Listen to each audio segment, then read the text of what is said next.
Ever pondered how the National Association for the Deaf came into being? The story takes us back to the mid-19th century with the founding of the New England Gallaudet Association of the Deaf in 1850. This pioneering organization served as the precursor to the National Association of the Deaf, forging the initial path for the advocacy of the deaf. Fast forward to 1880, the year of the first National Convention of Deaf Mutes, held on the 25th of August. The convention took place in Cincinnati, Ohio, under the leadership of Edmund Booth. Booth, an influential figure in the deaf community, announced the convention's purpose: to deliberate on the unique needs and challenges of the deaf as a class. These initial steps marked a profound shift in society's approach to deafness. It was a significant moment in history, signaling the start of a dedicated effort to advocate for the rights and needs of the deaf community. This marked the beginning of a journey to advocate for the rights and needs of the deaf community. The journey of advocating for the deaf was not without its hurdles, was it? By the year 1889, the National Association of the Deaf had begun to face these hurdles head-on. They passed a resolution objecting to the discrimination against the deaf in civil service. This resolution served as a beacon, illuminating the path towards equality and fairness in the workplace. But their resolution didn't stop there. The association took a stand against the use of the term asylums in reference to schools for the deaf. They argued that such a term was not only inaccurate, but also perpetuated a harmful stigma. This stand was a testament to their commitment to reshape the narrative around deafness and to champion an environment of respect and understanding.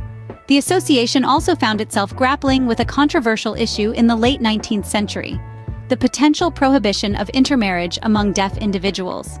This issue was tied to the larger movement of eugenics, which sought to control human breeding to increase the occurrence of desired characteristics.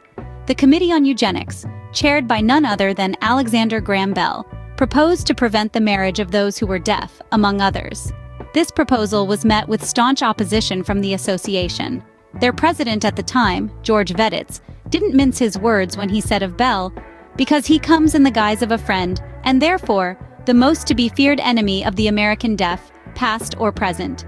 Veditz's words were a clear rejection of Bell's proposal and a reaffirmation of the association's commitment to upholding the rights of the deaf. Despite these obstacles, the association remained steadfast. They continued to advocate for the rights of the deaf, never wavering in their resolve. They faced opposition and controversy, yet they emerged triumphant, always pushing forward in their mission.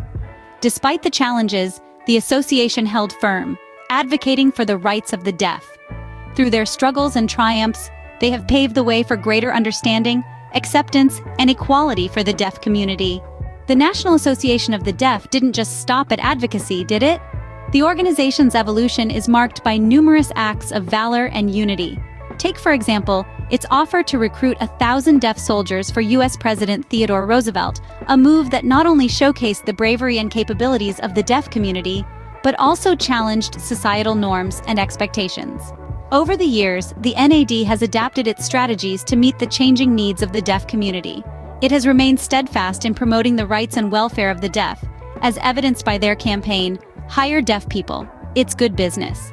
This initiative, among others, underscored the organization's commitment to breaking down barriers and fostering inclusion.